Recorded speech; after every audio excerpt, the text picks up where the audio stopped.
Perfeito. Bom dia, pessoal. É um prazer estar aqui com vocês. Vim aqui dar as boas-vindas ao nosso evento de lançamento da publicação Movimentos Sociais e Filantropia no Brasil. Eu sou o Jonatas Azevedo, diretor executivo da Rede Como A. A Rede Como A reúne hoje 18 organizações doadoras da filantropia comunitária independente, que mobilizam recursos, né, de diversas fontes para apoiar organizações, movimentos e coletivos da sociedade civil nas suas lutas por direitos humanos, justiça socioambiental e fortalecimento comunitário.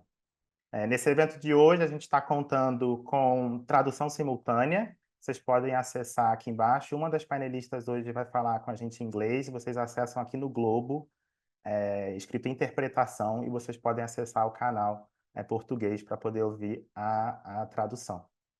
We also have English translation, simultaneous translation available. Just click on the globe that you find on the bottom of your screen and choose the interpretation channel, the English interpretation channel. Perguntas e respostas vocês vão poder fazer na caixinha de perguntas, aqui embaixo também, Q&A, e a gente vai coletando essas perguntas ao longo do evento e teremos no momento final, os 30 minutinhos finais, para poder compartilhar e ter essa troca também com quem está presente aqui hoje. Então, é com grande entusiasmo que eu dou início a esse evento de lançamento da pesquisa, Movimentos Sociais e Filantropia no Brasil, e queria começar compartilhando algumas palavras aqui com vocês. Historicamente, os movimentos sociais exercem um papel-chave nas lutas por acesso e reconhecimento de direitos, sendo atores estratégicos na construção, consolidação e defesa da democracia. Hoje, em um cenário onde o avanço da extrema-direita ameaça o campo democrático e intensifica a violência contra ativistas, o fortalecimento da luta por direitos se torna ainda mais urgente. Dados alarmantes sobre a violência no campo, o genocídio da população negra, os assassinatos de pessoas trans, o crescente número de feminicídios e a persistente violência contra povos indígenas evidenciam um cenário hostil a grupos historicamente marginalizados e, em última instância, a nossa democracia. Os movimentos sociais, em sua luta diária, enfrentam esses desafios, muitas vezes contando com recursos limitados e tendo ainda que defender-se contra a criminalização de suas atividades. Apesar do cenário adverso, os movimentos seguem exercendo um papel estratégico na luta e na resistência. E os exemplos são abundantes desse papel, mas aqui eu traria dois destaques hoje. O primeiro foi na pandemia de Covid-19, em que movimentos sociais desempenharam um papel-chave, ocupando a linha de frente no enfrentamento a essa crise, mobilizando doações e facilitando o acesso de grupos marginalizados à informação qualificada sobre prevenção e acesso à saúde. Foram também responsáveis por gerar dados e pesquisas que evidenciaram o impacto desproporcional da pandemia sobre populações marginalizadas. Outro exemplo acontecendo agora é a campanha Criança Não é Mãe, articulada pelos movimentos de mulheres contra a PEC 164 de 2012, a PEC do estuprador, iniciativa que mais uma vez visa controlar e violentar corpos de mulheres e meninas em todo o país. É nesse contexto que surge a nossa pesquisa, que tem como objetivo debater o papel da filantropia no financiamento e no fortalecimento de movimentos sociais no Brasil. A partir de uma análise exploratória do caso brasileiro, essa publicação visa estimular reflexões no setor, bem como conhecer e aprofundar as principais demandas dos movimentos no que tange o relacionamento com atores da filantropia nacional. Através desta pesquisa, esperamos gerar um debate sobre como a filantropia pode ser mais estratégica e, de fato, comprometida com a transformação social liderada por esses movimentos. Esta semana foi lançada a pesquisa Olhares sobre o ISP, pelo GIF, e nela foi destacada a dificuldade de operacionalização e o desestímulo à formalização das organizações e à profissionalização do terceiro setor como desvantagens de doações para movimentos sociais. E eu acho que isso diz muito sobre as prioridades da filantropia tradicional brasileira. Para a gente, falar sobre o financiamento para movimentos sociais vai muito além de pensar sobre as tecnicalidades de como operacionalizar uma doação para esses grupos, ou de como eles vão prestar contas sobre os recursos recebidos. É sobre um compromisso e um ato político, promovendo práticas de doação realmente comprometidas com um projeto de país que reconheça, promova e defenda os direitos arduamente conquistados pela luta histórica de ativistas em todo o país.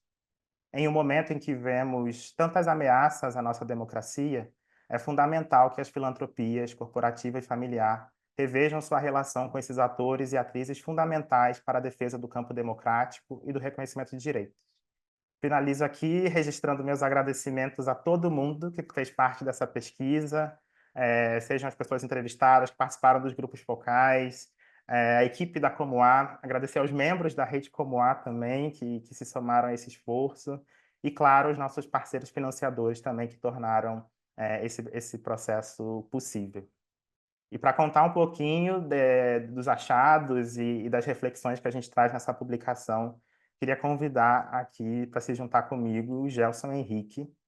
O Gelson, ele é sociólogo, mestre em políticas públicas, é diretor executivo da iniciativa PIPA e foi reconhecido pela Choca Brasil como um dos 10 jovens transformadores da democracia brasileira. E aí vou quebrar aqui um pouquinho o protocolo, Gelson, adicionar também que é o pai do ano, pai de Amina. Acho que é um ponto importante aqui da sua bio agora. Deixa eu abrir aqui. Opa, peraí. Deixa eu abrir aqui agora a apresentação. Estão me ouvindo já? Então, tô te ouvindo, já. Oi, gente, bom dia. Obrigado, Jonathan, pela apresentação. É isso, eu sou Gelson Henrique, diretor executivo da Iniciativa PIPA, sociólogo, mestre em políticas públicas e defensor de direitos humanos há cerca de uma década, mas o maior e principal título, a partir de agora, é pai da Amina, um bebê de quase 4 meses. E é isso.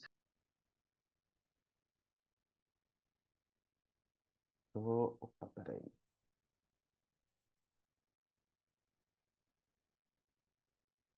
Eu vou compartilhar aqui, gente. Só um momento. Agora foi.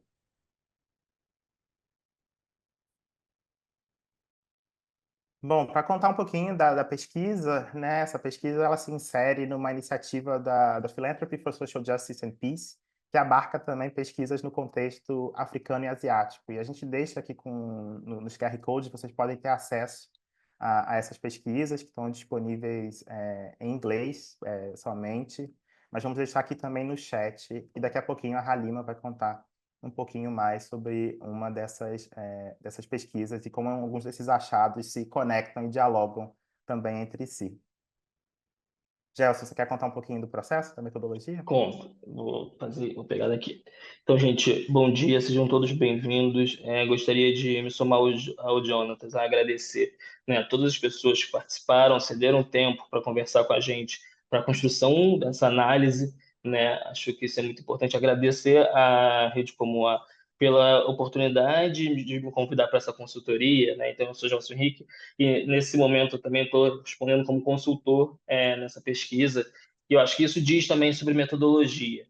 Eu acho que quanto mais quem aqui conhece bem o campo da filantropia entende quando a gente está demandando por maior pluralidade no ecossistema, no setor, quanto mais está falando de outras análises plurais que deem conta da realidade, que uma filantropia que estava, né, até então operando de outro modo.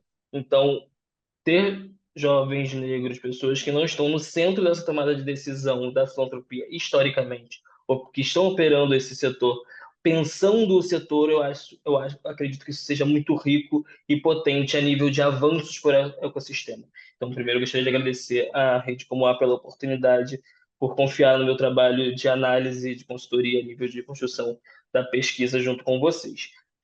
A nível da metodologia, nós começamos por uma larga análise documental, fazendo, né, a revisão bibliográfica a partir do olhar de movimentos sociais, de filantropia nacional e internacional, entendendo como é que a filantropia está operando no mundo como um todo e como isso se reflete no Brasil e no campo de pensar fortalecimento democrático especificamente. Uma grande chave de pensar financiamento, né, de movimentos sociais é como que nós estamos fortalecendo a democracia no Brasil.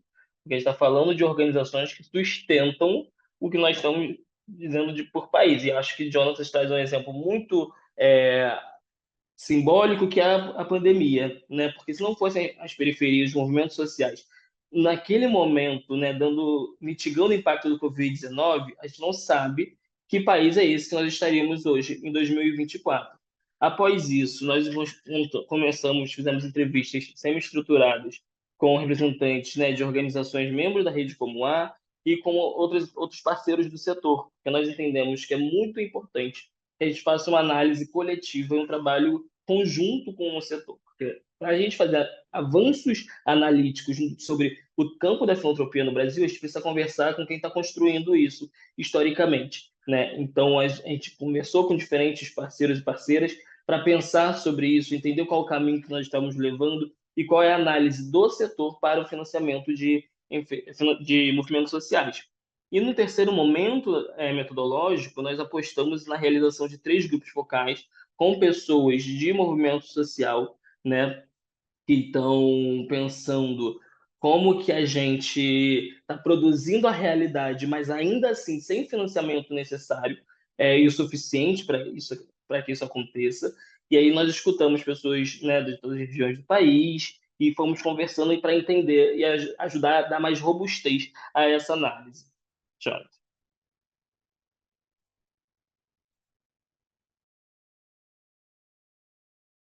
Não mudo. Importante a gente trazer aqui também o conceito do qual a gente partiu de análise de movimentos. Né? As definições elas são variadas, né? Mas para fim deste estudo a gente tomou como referência o conceito do filósofo Badiou, que diz que toda política exige a existência do movimento, que pode ser definido como uma ação coletiva que não está prevista nem regulada pelo poder dominante e as suas leis, Estado. Portanto, trata-se de uma ação que rompe com a repetição. Então, para a gente, o conceito de movimentos sociais não tem a ver, como a gente muitas vezes vê no campo aqui da filantropia, que está muito ligado à questão de formalidade ou informalidade. Mas sim, para a gente, o que define movimento social é majoritariamente a luta política desses grupos. E aí, né, falando sobre por que apoio de movimentos sociais precisa ser central no cenário político que nós estamos vivendo, né, é porque, primeiro, historicamente, os movimentos sociais são quem estão ditando os avanços políticos que acontecem, sejam eles institucionalizados ou não, né? Então, se a gente vai falar, por exemplo, o movimento negro, se a gente vai falar da política de cotas, que hoje é uma realidade, antes foi uma luta do movimento negro e isso é um ganho do movimento negro. Então, quando a gente está falando dos movimentos negros, né? Então, quando a gente está falando de avanços políticos institucionalizados, seja ele através do executivo ou legislativo, a gente está falando de de pressões que acontecem por parte do movimento social, né? Então, essas organizações, esses setores, né? Essas frentes, elas são muito estratégicas para pensar a construção, a consolidação e a defesa da democracia. Principalmente no cenário global que nós temos hoje, a gente precisa falar urgentemente de financiamento para movimentos sociais para continuarmos, né, no caminho de avanço e fortalecimento da democracia. Porque se 2026 está logo ali, então temos que falar do cenário brasileiro. Você está falando de organizações e movimentos desoxigenados financeiramente. Hoje, a gente está falando de 2026, outro aspecto político que vai estar sendo disputado e com outras condições. E a gente sabe quem é que vão estar sendo os principais afetados com essa falta do trabalho consolidado desses movimentos, né? Então, acho que isso é um ponto que é importante chamar a atenção para a filantropia que olhar para o financiamento, a estratégia de financiamento dos movimentos sociais é pensar o trabalho, a situação macropolítica do país. A gente está falando de movimentos pontuais, mas que eles vão abranger nacionalmente e conseguir consolidar uma democracia forte que dê conta da pluralidade das pessoas. Né? Então, são essas organizações e pessoas, movimentos, que estão pensando o controle social da política, estão olhando para o poder institucionalizado, estão olhando muito para o Estado nesse sentido, mas estão formando lideranças internas que vai conseguir ajudar a demandar e pensar novas formas de se resistir e produzir política no país. Pode passar, Jonatas. E aí, muitas das vezes, o que acontece com esses movimentos que a gente foi entendendo, né, é que esses movimentos eles se autofinanciam, né? Eles acabam participando de editais, chamados projetos. Muitas das vezes, alguns não possuem CNPJ, então eles precisam de um fiscal sponsor, né, que é uma outra organização que está fazendo o trabalho administrativo jurídico para essa organização conseguir exercer o seu trabalho. Então, tem diferentes frente sobre isso, né? E, por exemplo, pensar editais especificamente, existe grandes debates sobre esses editais, como eles ainda não chegam necessariamente onde precisa chegar, quais são as limitações metodológicas e burocráticas que existem nesse espaço, mesmo ainda sendo o mais democrático, entre muitas aspas, de se chegar. Eu acredito que a filantropia ela pode muito mais, ela pode produzir muito mais a nível de inovações sociais, tecnológicas, ferramentais, para fazer com que o recurso chegue na mão de quem está produzindo a realidade, né? Aí é isso, a gente escutou muito as pessoas, né? E aqui tem uma passagem que é sobre como esses recursos demoram e é mais difícil chegar em organizações menos institucionalizadas, né? Como essas sempre vão ter as estruturadas, organizações estruturadas, vão ter muito mais oportunidades e tudo mais. Mas o que eu gostaria de chamar a atenção nesse sentido também é que, no final, acaba sendo a vontade política desse financiador também, né? Porque todo mundo aí, vocês que estão aqui participando, com certeza conhece uma organização, que pode ser uma grande organização, que não necessariamente tem um CNPJ e gira bastante recurso. Ou uma grande organização que não necessariamente tem sua prestação de contas a mais organizada e que é a coesa necessária, mas que ainda assim consegue financiamento. Por quê? E aí isso é sobre o aspecto político do financiamento. Esse dinheiro no Brasil ele chega onde quem está operando quer que chegue. E aí, no final, alguns argumentos, como a burocracia, essas coisas, não necessariamente é o que está estruturando de fato. Gente, vocês vão estar ouvindo um choro aí, é isso, essa aqui é a realidade. É, então, eu acho que isso é muito importante ser pontuado. Jonathan, pode passar? Aqui a gente traz referência à pesquisa Periferias e Filantropia, que foi uma pesquisa produzida pela Iniciativa PIPA, na qual eu sou diretor. Nilda Mara, coordenadora de pesquisa, também está aqui junto com a gente. E nós lançamos essa pesquisa no ano passado, que foi uma pesquisa para entender quais eram as barreiras do acesso a recursos do financiamento de organizações de periferia, né? A gente começou a entender, porque a gente escutava muito falar do financiamento, a gente viveu isso, né? O financiamento não chega, as pessoas estão trabalhando de maneira voluntária, com pouco recurso, abdicando da própria vida, do próprio salário. A gente foi tentar mostrar isso nos dados. E aqui tem uma das formas dos principais fontes de financiamento. Daí então, a gente consegue ver 32,9% sendo via editais, é, e aí financiamento, poder público está em 1,5%, filantrópico 4,2% e tudo mais. Mas o que eu gostaria de chamar a atenção é para o recurso próprio e doações individuais, que respectivamente é 23,7% e 24,1%. Essa pesquisa foi uma pesquisa quanti-quali, nós fomos a campo e nós fomos entender o que significava recursos próprios e individuais para essas organizações. Os próprios são das próprias pessoas que estão organizando o trabalho, né, então que tira do próprio salário e tudo mais, e essas doações individuais são dos próprios territórios. Então, é a padaria do seu João que vai doar os pães do café da manhã da organização X. Então, no final, se a gente for fazer um montante uma somatória desses dados, vira 47,8% das organizações são com financiamento do próprio território, né? Então, acredito trazer isso é importante para a gente perceber como essas organizações e pessoas que estão liderando a transformação social no Brasil estão também se autofinanciando. E aí, isso é algo que a gente tem que chamar a atenção para a filantropia e para todo mundo que está pensando financiamento, investimento social privado, que essa conta não está fechando. Esse dinheiro precisa chegar a quem está conseguindo sustentar e fortalecer a democracia como um todo. Já.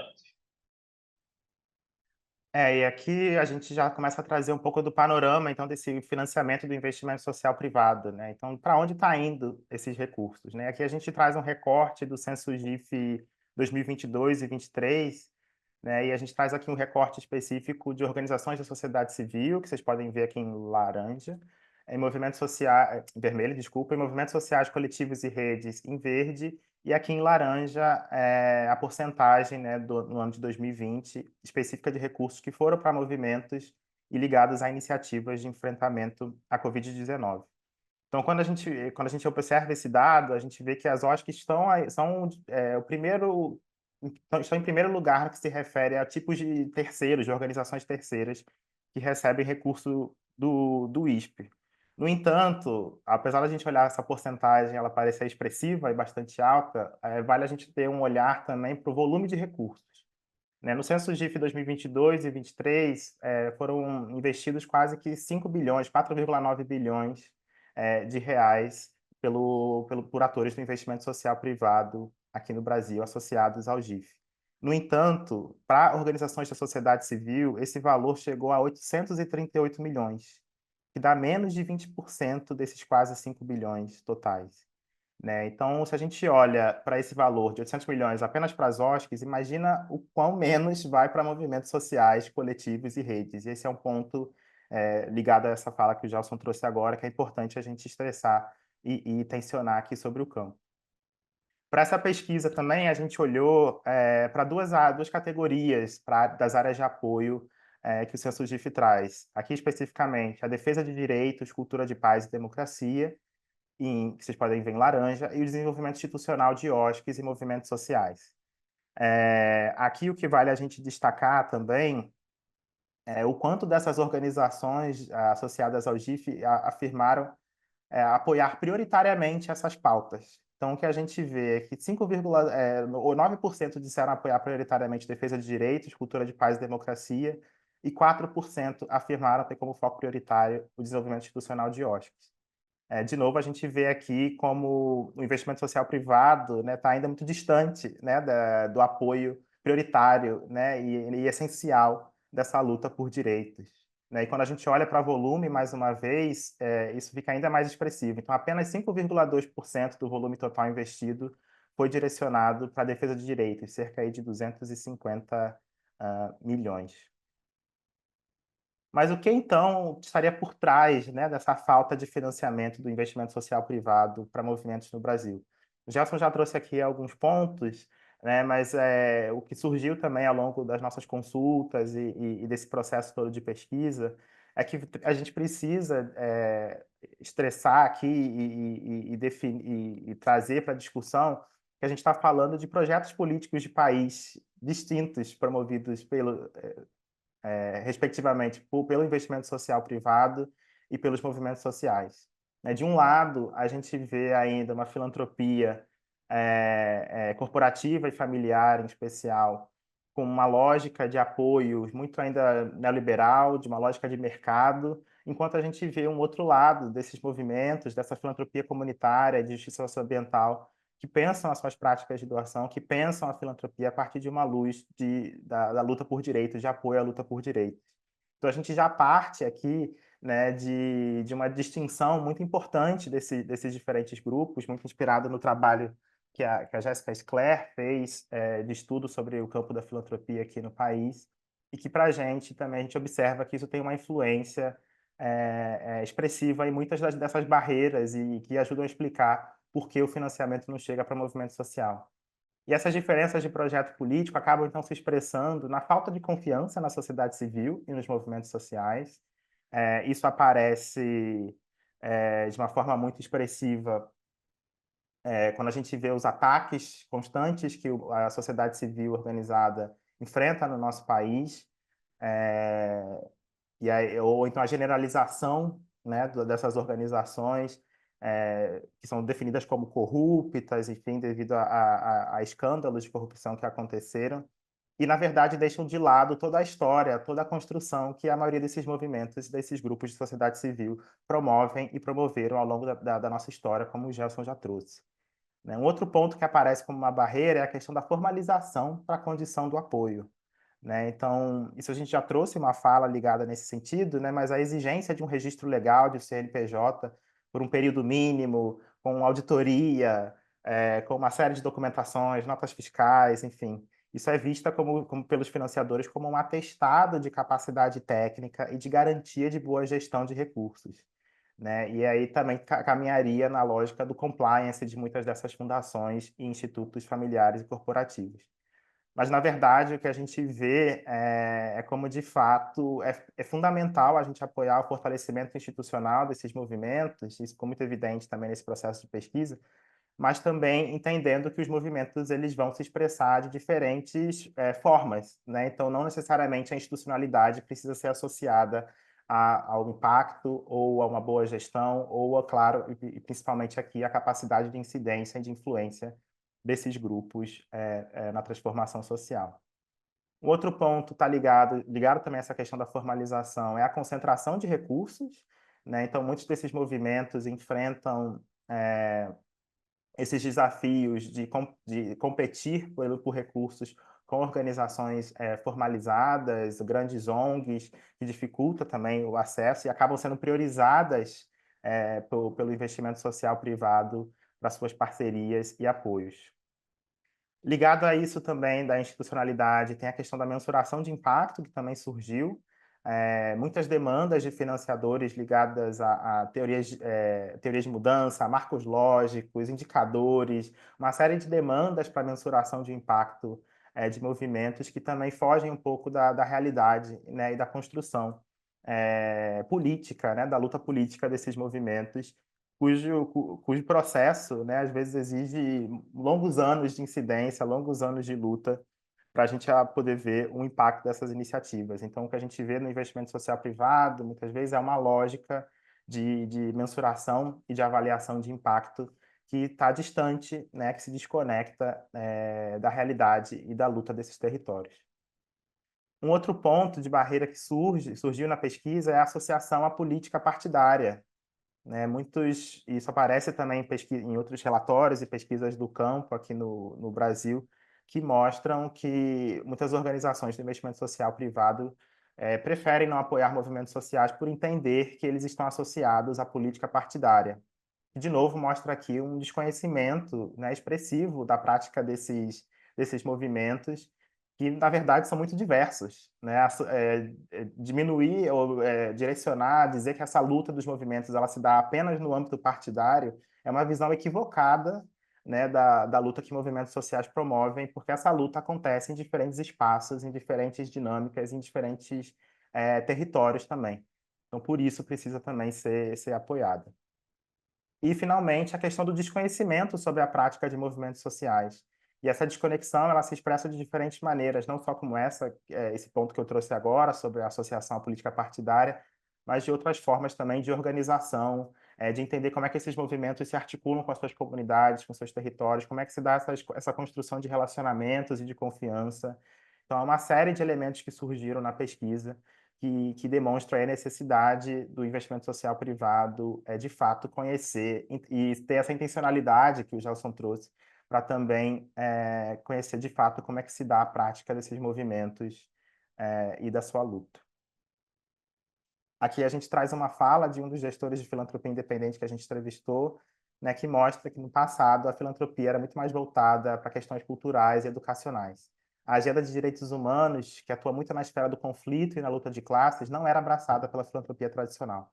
A filantropia se concentrava mais na assistência social, apoiando causas importantes, mas não dava suporte aos movimentos sociais ou a agendas como a dos direitos humanos e a luta contra a violência às lideranças. Isso foi sendo assimilado gradualmente pela filantropia, e hoje alguns campos da filantropia ainda têm dificuldade em apoiar a agenda de direitos. Mas o que a gente quis trazer também com essa pesquisa é que já existe um conjunto de atores de filantropia comunitária independente que evidenciam para a gente aqui que há caminhos para o apoio à luta de movimentos sociais em todo o país. Né? E aqui a gente traz dados do mapeamento de organizações doadoras independentes, que a Comum promoveu em parceria com a Ponte, e foi lançado em 2023. E aqui a gente faz um diálogo aqui desse mapeamento com os dados do último censo GIF. E aqui o que fica evidente é o quanto essas organizações doadoras independentes, né, têm um compromisso, né, de apoio à luta desses movimentos sociais. Quando a gente olha aqui na coluna do meio, né, em movimentos e coletivos, a gente vê que 71% das organizações mapeadas declararam apoiar movimentos e coletivos, diferente aí dos 20% que declararam isso no último censo GIF 22-23. Mesma coisa com organizações da sociedade civil, 74% declararam apoiar OSCs, e também a gente trouxe aqui um recorte de indivíduos, né, pensando aqui no apoio a lideranças comunitárias, que também, e defensores de direitos humanos, defensoras, que também a gente vê uma porcentagem expressiva aqui, 45% desse apoio, declarando apoio nessas organizações doadoras independentes. E vocês vão poder ver na pesquisa, em outros materiais publicados pela Rede Como A, um conjunto de princípios e práticas dessa filantropia comunitária independente, para esse apoio a movimentos sociais no Brasil. Isso envolve principalmente esse reconhecimento e a valorização dos ativos desses movimentos apoiados e um reconhecimento da autonomia desses grupos, né? Que isso também é um ponto-chave quando a gente fala do relacionamento da filantropia com movimentos sociais, que são a questão da lógica de poder e como muitas vezes esses movimentos enfrentam desafios ligados à imposição de agenda por financiadores, sejam nacionais e até mesmo internacionais, na sua luta. Por questões de tempo, eu não vou passar aqui todos os princípios, mas daqui a pouquinho a gente vai ouvir um pouco do Fundo Brasil de Direitos Humanos e vai compartilhar um pouco mais sobre isso também. Bom, e para finalizar, acho que um dos grandes recados que a gente quer deixar com esse documento, né, que para a gente essa publicação ela tem um papel também político, né, e a gente quer que ela seja apropriada pela filantropia e pelos movimentos nessa incidência, nessa transformação do campo, é de que, como o Gelson também já trouxe, é impossível a gente falar de transformação social sem a gente pensar o apoio para esses movimentos, né, e repensar de que maneira a filantropia tem feito, a filantropia corporativa e familiar, em especial, tem feito esse processo até hoje. Então, para a gente, né, investir em novos movimentos, investir nas lideranças que estão nesses movimentos, é a gente pensar essas alternativas, né, de futuro para o nosso país e de uma transformação social comprometida de fato com o endereçamento, né, das heranças coloniais, enfim, racistas, sexistas que a gente enfrenta ainda até hoje no nosso país e que impactam a vida de muitos brasileiros e brasileiras. Então, para a gente ouvir um pouco de algumas reflexões. Opa, peraí. Agora eu queria abrir, ouvindo um pouco, depois a gente ouvir um pouco sobre o relatório em si, a gente vai deixar aqui o link com vocês no chat, depois ao final também, para vocês poderem baixar o relatório, mas eu queria convidar a mediadora do nosso painel de hoje, a Graciela Hopstein. Estamos te vendo, Graciela, abriu aqui. A Graciela é mestre em Educação e doutora em Política Social da FRJ, consultora, professora e pesquisadora na área social, autora de artigos e livros com temáticas vinculadas a políticas públicas, movimentos sociais, democracia e filantropia socioambiental, desenvolvimento comunitário e avaliação. Foi diretora executiva do Instituto Rio de 2012 a 2016 e da Rede Como A de 2017 a 2024 e participou, né, como curadora de conteúdo de todo o processo aqui também da pesquisa. E na atualidade ela integra os conselhos de governança da Casa Fluminense e do Funbeia também. Graciela, obrigado por estar aqui com a gente. Deixa a palavra com você, então. E obrigado, Gelson, também por ter compartilhado aqui comigo esse apanhadão da pesquisa. Bom, bom dia a todas, todos. É um prazer estar aqui. Muito obrigada pelo convite, que na verdade tem a ver com a minha participação nesta pesquisa, né? Porque esta pesquisa foi desenvolvida um pouco a partir, né, de todo o movimento. A Halima vai falar um pouco mais sobre isso, né? De tentar entender o papel dos movimentos sociais e a filantropia em diversos contextos no mundo, né? Ana Valéria, que faz parte do PSGP, trouxe essa proposta para a Rede Como A, nesse momento eu era diretora executiva, e também a Chandrika, né, manifestando esse interesse. Então, avançamos com esta pesquisa porque nos pareceu absolutamente relevante no contexto, especialmente que a gente está atravessando, que o Jonatas comentou, que tem a ver justamente com o avanço da extrema-direita e com o avanço das políticas, digamos, com uma regressão, né, das políticas mais progressistas, especialmente tudo que a gente vê na regressão nos campos dos direitos, né? Então, falar de movimentos sociais é falar da luta por acesso ao direito, né? E também falar da construção do comum, né? Porque, na verdade, se a gente analisa historicamente, né, os direitos não se concedem, os direitos se conquistam, né? Quando a gente fala das políticas de cotas nas universidades, quando a gente fala do casamento homoafetivo, quando a gente fala de agendas vinculadas à equiparação salarial entre homens e mulheres, contra o assédio sexual, contra o feminicídio, a gente está falando dos movimentos, né? São os movimentos que efetivamente têm a capacidade de transformar realidades e de justamente lutar pelo seu acesso a direitos e também para evitar a regressão dessas agendas, né?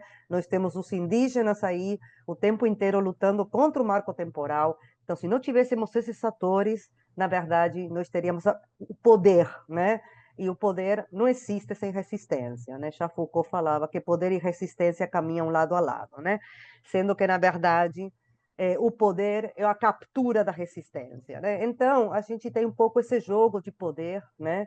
No qual os movimentos sociais ocupam um lugar muito relevante. Então, na verdade, a gente não sabe a ciência muito certa qual é o volume de recursos que está destinado aos movimentos sociais no Brasil. Não sabemos, não existe esse estudo. Sabemos que efetivamente existe um vácuo significativo desse financiamento, né?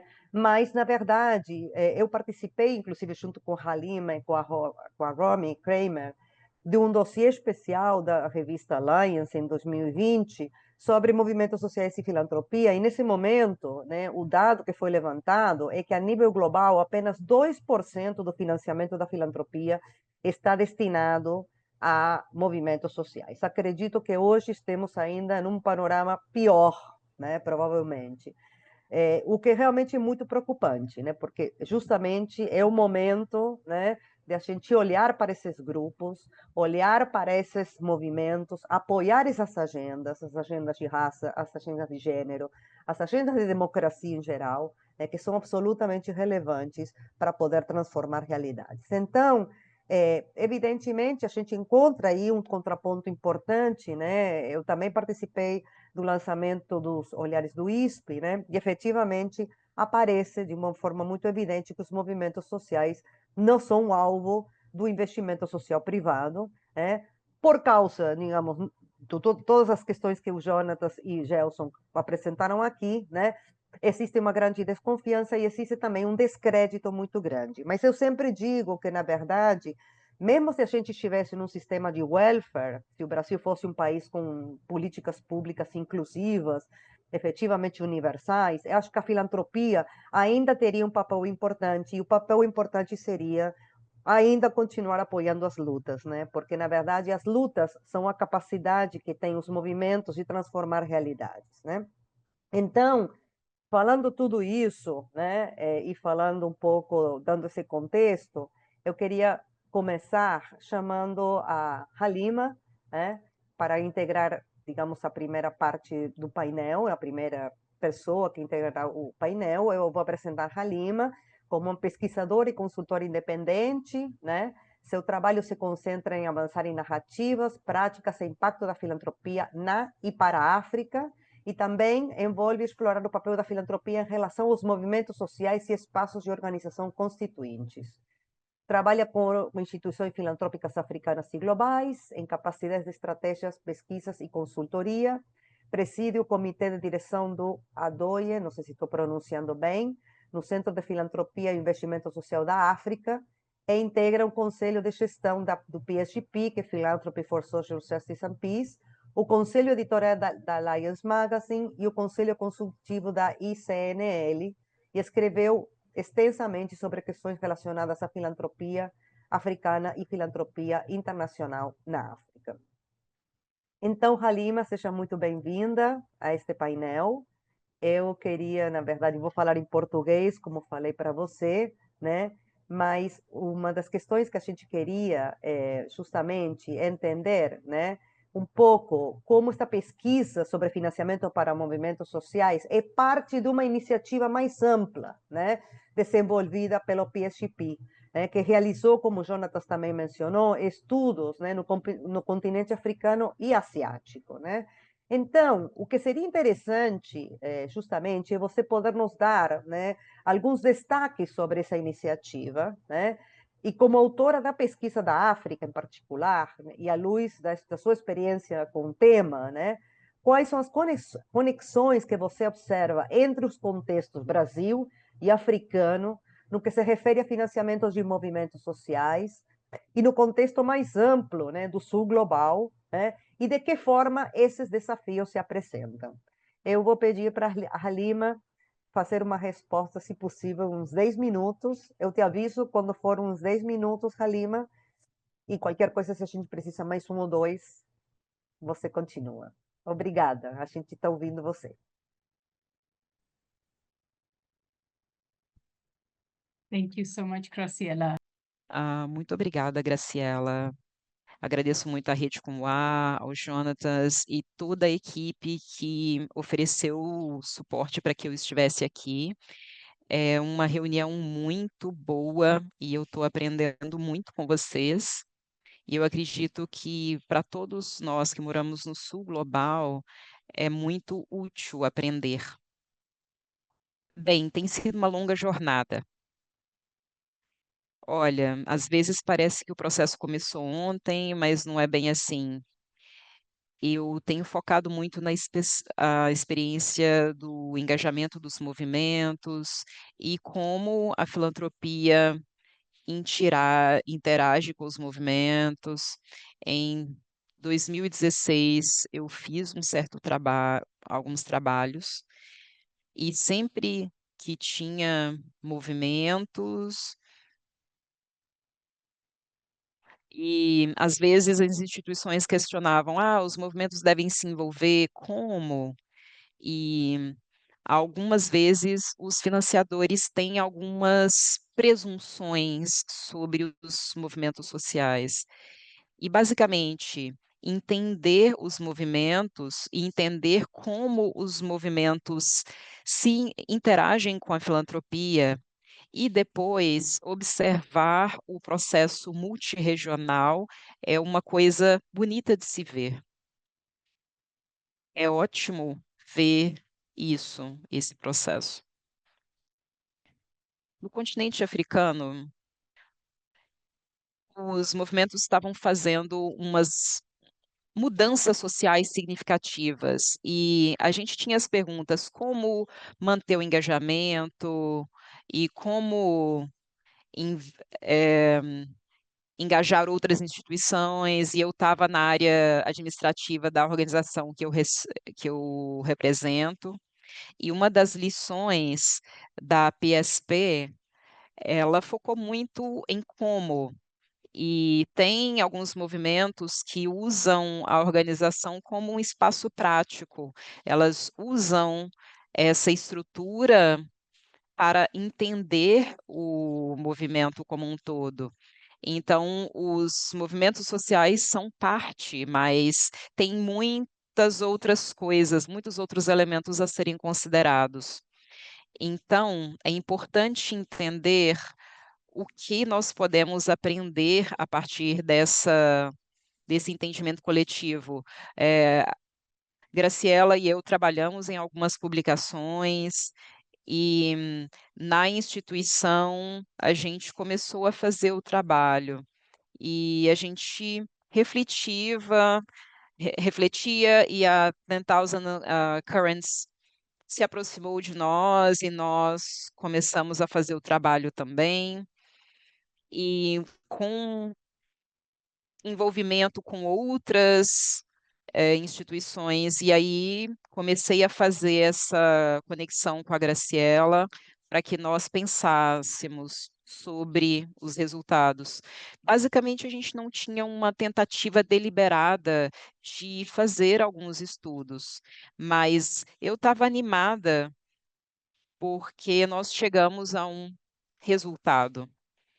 E basicamente, hoje nós chegamos em um ponto em que nós conseguimos considerar a atuação de movimentos. Então, nós fizemos muita pesquisa sobre a filantropia e como a filantropia funciona. Portanto, tem sido uma jornada muito interessante aprender cada vez mais sobre esses processos. E é muito interessante observar que há muitas similaridades e muitas diferenças entre o caso africano e o caso brasileiro. Então, movimentos diferentes criam formas diferentes de oferecer recursos para si mesmos, e como esses movimentos mantêm a agenda funcionando e muitas vezes é subestimado. No continente africano, basicamente, as instituições têm recursos para manter as atividades básicas e, às vezes, eles obtêm recursos do exterior para outros projetos. Quando a gente pensa nos espaços de filantropia, a gente também, às vezes, pensa no ativismo como uma forma de filantropia. E quando nós falamos sobre filantropia e fornecimento de recursos também. Outra coisa que nós observamos no continente africano e também nos estudos brasileiros, mas algumas organizações, a maioria das organizações não tinham questões com acessar recursos, mas como acessar os recursos e outros elementos vinculados. E os desafios com relação à burocratização, a priorizar a profissionalização de profissionais atuando. Em alguns movimentos africanos, por exemplo, havia resistência em fazer a prestação de contas de uma forma ampla. E algumas pessoas argumentavam: o trabalho vai ficar despolitizado, nós estamos burocratizando o ativismo, nós estamos transformando ativistas em burocratas. E há vários itens em comum quando a gente pensa na filantropia no Brasil e no continente africano, mas nós podemos compartilhar estratégias para minimizar esses desafios. Quando eu comecei o trabalho, tinham poucas instituições africanas atuando. As coisas melhoraram, mas naquela época os movimentos sociais africanos, eles tinham suporte filantrópico vindo de regiões fora do continente africano. Mas hoje nós não temos uma voz coletiva pensando numa voz coletiva africana com relação a movimentos sociais. Mas nós há alguns espaços que nós conseguimos suporte coletivo e algumas comissões estão em diferentes partes do continente africano e movimentos sociais estão aumentando a própria presença. Mas quando a gente pensa na estratégia do Sul Global em termos de acessar recursos coletivos, nós precisamos desenvolver mais. E eu acredito que há alguns itens em comum, como quando nós pensamos de que forma a filantropia oferece apoio e, basicamente, os recursos são oferecidos não necessariamente porque há solidariedade com a sua ação, mas o cerne da sua ação se alinha com as nossas metas. Portanto, nós vemos essa questão política e nós tentamos dissociar da política partidária para fazer o nosso trabalho. Nós precisamos que instituições locais recebam mais trabalho, mais recursos para fazer o trabalho, e elas recebem poucos recursos da filantropia internacional. Além disso, nós precisamos fazer com que o financiamento dos movimentos sociais seja cada vez mais despolitizado da política partidária. E outra coisa é oferecer o suporte para os movimentos sociais com a estrutura que eles têm, ao invés de impor a eles uma certa estrutura que atenda à filantropia internacional. Além disso, essa mudança de espaços, em alguns lugares nós vemos avanços e retrocessos, mas de uma forma ampla, nós precisamos oferecer apoio aos movimentos sociais de uma forma ampla, e eu acho que a gente está um pouco longe disso ainda. Obrigada. Thank you, Halima. Muito obrigada, Halima, pela tua brilhante resposta. Acho que temos aqui alguns elementos interessantes que podem ficar aqui como um aporte interessante neste debate. Eu diria que tem uma coisa super importante que você trouxe, que é resgatar a perspectiva dos movimentos, né? Não apenas a perspectiva da filantropia, né? Ou seja, poder trazer no centro a perspectiva dos movimentos implica reconhecer que os movimentos têm mecanismos e dinâmicas de autogestão, de auto-organização, de autofinanciamento, que eles sabem muito bem quais são as suas agendas e quais são as suas demandas, e que muitas vezes, a maioria das vezes, como mostraram os dados, não precisam dos recursos para existirem. Eles existem apesar da filantropia. A questão aqui é ver como, de alguma forma, a filantropia pode contribuir desde um lugar que não é protagonista, né, com o trabalho dos movimentos. Ou seja, não seria que a filantropia traz uma agenda ou traz formas de fazer, né? É, na verdade, uma filantropia que possa apoiar de forma independente, de forma reconhecendo essa autonomia e reconhecendo, né, justamente quais são as suas demandas. Este é um ponto de partida absolutamente importante quando se trata de financiar movimentos, porque não se trata, digamos, de que a filantropia imponha agendas ou modos de fazer, ou imponha atividades que os movimentos têm que fazer. Se os movimentos acham que esse recurso tem que ser usado para ir numa manifestação em Brasília, então a filantropia tem que apoiar isso, né? É isso, né? Então, essa perspectiva, né, e essa ideia que você traz é super importante. Ou seja, os movimentos existem e seguirão existindo apesar da filantropia. Aqui a questão é pensar como a filantropia pode contribuir com essas agendas, se efetivamente ela quer ser uma filantropia transformadora, uma filantropia que pense o comum, uma filantropia que pense a democracia. Porque se não estamos pensando nesta chave, não estamos pensando nesta questão política, então não faz sentido esta discussão, né? Então, se a filantropia efetivamente quer contribuir com estas agendas, né, ela tem que respeitar esta autonomia, esta capacidade de gestão, essa capacidade que tem, né, um próprio movimento de se organizar, de se pensar, de pensar suas agendas, de pensar suas estratégias. Então, a filantropia seria mais um ator, não seria o grande ator, né? Claro que os movimentos precisam de recursos, né? Então, eu trago isso como uma reflexão interessante que você traz, né? Trazer a perspectiva dos movimentos no centro, né?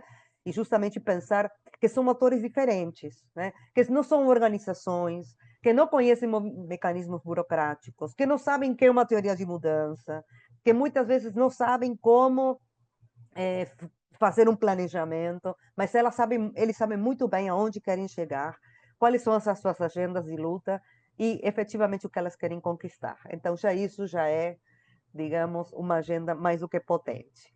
Então, obrigada, então, Halima. Eu vou passar agora para convidar a Mari, né? A Mariana de Paula. Não sei se já está aí, Mari. Estou aqui, Sim. sim. Então, beleza, Mari, seja bem-vinda a este painel.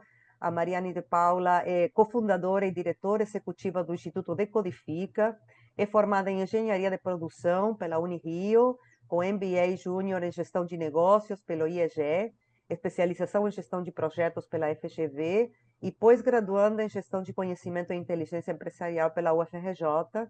Foi coordenadora de Planejamento e Gestão do BNDES Garagem, e pelo Decodifica Pesquisa Racismo Ambiental e o impacto da crise climática em favelas e periferias. Então, Mari, o que é interessante é trazer você, digamos, desde justamente a perspectiva dos movimentos que a Halima acabou de mencionar, né?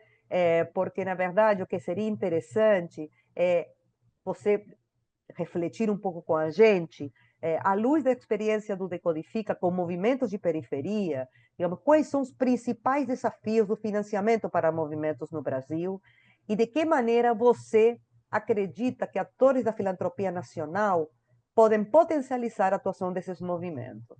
ou seja, a ideia é que você possa falar um pouco sobre essas possibilidades, né, essa conexão entre os movimentos e a filantropia no Brasil, trazendo um pouco à luz da tua própria experiência como vinculada à tua trajetória. Então, 10 minutinhos, qualquer coisa eu te aviso. Tá ótimo. Bom dia a todos que nos assistem. É um prazer, eu queria agradecer o convite para estar aqui representando uma organização de movimento social e trazer um pouco desses desafios que a gente enfrenta, né, no acesso a recursos, principalmente olhando aí para o campo da filantropia. Eu vou trazer uma apresentação bem rápida, só para ter uma linha do tempo aqui que eu queria muito compartilhar com vocês. É, só para dar um pano aqui para o nosso papo. Deixa eu botar em tela cheia. Mas, bom, a Graci já trouxe, né? Eu estou representando aqui o Instituto Decodifica enquanto diretora executiva. O Instituto Decodifica, ele se chamava Labijaca até julho de 2023, né? Então, a gente passou por um rebranding agora, em agosto desse ano. E eu vou trazer aqui um pouquinho para vocês. Ih, ficou com marca d'água. Mas trazer rapidinho o que que é o Instituto Decodifica e o que que a gente faz e como é que foi a nossa trajetória até aqui, né? Então, a gente é um laboratório, um instituto dedicado à produção, comunicação e incidência política baseada em dados, né? Com foco na realidade das periferias e nas necessidades. Então, a gente acredita que os dados, eles são uma ferramenta poderosa para a transformação de realidades e, por isso, a gente então trabalha para coletar, analisar e comunicar esses dados promovendo esse debate público, pautando a opinião pública e pensando em como a gente constrói, então, políticas públicas que sejam mais justas e inclusivas. Como a gente faz isso, né? A gente surge no contexto de pandemia, então o Jonatas e o Gelson, logo no início da apresentação, quando trouxeram ali alguns principais insights da pesquisa, né, do lançamento da publicação, trouxeram a importância do movimento que foi feito enquanto periferia na época da pandemia, e o Instituto Decodifica surgiu também nesse contexto. A gente surgiu a partir de uma campanha que se chamava Jaca contra o Corona, que foi uma ação comunitária feita ali na favela do Jacarezinho. Logo no início da pandemia, a gente criou o Jaca contra o Corona em março de 2020. E nesse contexto, a gente trabalhava com, assim como todas as organizações de periferia do Brasil, a gente trabalhava ali com distribuição de cesta básica, tentando amenizar o impacto da Covid no território. Então, a gente já se sabe, né, que grande parte das periferias do Brasil, grande parte das favelas os moradores têm empregos informais, que não, as mulheres são lideranças das famílias. E naquele contexto em que era necessário isolamento social, em que as pessoas precisavam ficar em casa, essa conta nunca fecharia, né? Ou esse morador não ficava em casa porque ele estava na linha mais baixa do acesso ao mercado de trabalho, então ou ele é o porteiro, ou ou ela é a empregada doméstica, que por muito a gente viu muitos casos em que não foi permitido que essas pessoas ficassem em casa e que recebessem ainda assim. Então, esse contexto socioeconômico ficou muito evidente cada vez e ainda mais agravante durante a pandemia, mas também a gente trabalhou ali num contexto de comunicação. Então, na época da pandemia, o aumento de violência contra a mulher aumentou em 50% já em um mês de pandemia, de março a abril, na verdade, de abril até maio, a gente teve aumento da violência contra a mulher, especialmente violência doméstica. Existia todo esse comunicado, né, da OMS de lave as mãos, como eu devo lavar a mão, como eu devo me proteger. E a gente tem um sério problema de acesso à água e saneamento básico nas favelas do Brasil. E então a gente trabalhava ali não só com a distribuição de cesta básica, mas também tentando trabalhar com essa forma de comunicação, de como trazer esse comunicado mundial para um cenário mais local, de acordo com a realidade dos moradores, especificamente ali da favela do Jacarezinho, onde a gente nasceu. E diante desse contexto, como é que a gente começou a trabalhar com dados? Foi porque a gente queria minimamente ter uma ideia de quais eram as famílias em que a gente estava atendendo, ter uma espécie de censo ali em cima dessas famílias, E com os dados que a gente foi coletando no território, a gente teve ali quase que uma incidência. Na época, vale lembrar, a gente não tinha teste, né? Os testes demoravam muito para serem concluídos, enquanto tivesse ali um apontamento se era Covid ou não. Então, a gente fez uma espécie de formulário de pesquisa baseado nos sintomas que a OMS direcionava ali como principais indicativos da Covid-19.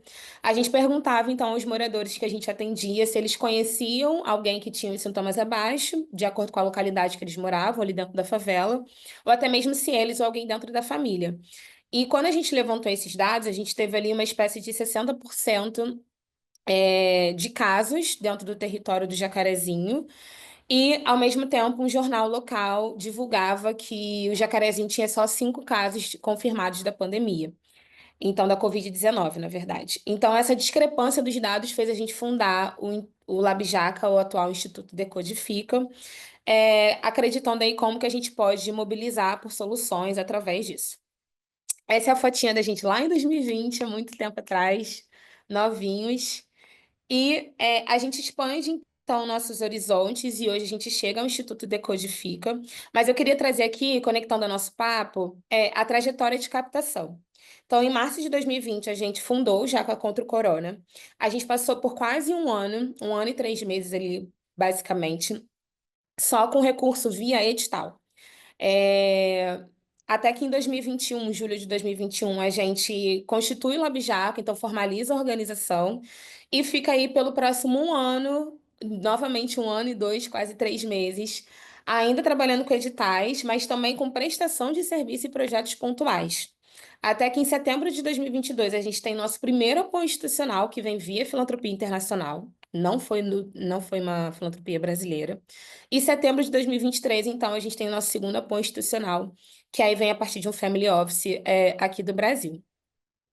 E aí, aqui de LabJaca para Decodifica, a gente trabalha com a geração cidadã de dados, que é justamente um pouco desse mapeamento, né, que é feito junto com os moradores para identificar os problemas, identificar também as soluções, e a partir daí, então, a gente ter evidências atualizadas sobre as favelas e periferias, segregando os dados em gênero, raça e território, para que as políticas públicas façam sentido de acordo com a demanda do território, e que esse movimento seja feito de maneira coletiva e não de fora para dentro, né, como por muitas vezes instituições, academia ou o próprio governo que não entende a demanda da periferia, mas de dentro para fora, então, com os próprios moradores desenvolvendo esse senso de autodeterminação, e propondo ali o futuro que eles gostariam, a política pública que é necessária para o território. E aqui é uma fotinha final da nossa equipe que cresceu aí nesses quase 5 anos de Decodifica. A gente está com 20 pessoas hoje, um timaço. E aí, por que eu vou interromper aqui o compartilhamento? Mas eu quis trazer esse panorama para a gente poder falar um pouco desse ponto, né, de desafio ao acesso de recurso. Então, depois que a gente fundou o CNPJ, já estou vendo aqui que só tem mais 2 minutinhos, então, vou fechar aqui bem rápido, mas depois que a gente fundou o Decodifica, o LabJaca na época, o Decodifica, de maneira formalizada, com CNPJ, o que por muito tempo o desafio era: vocês não têm CNPJ, vocês não são uma organização que está regulamentada.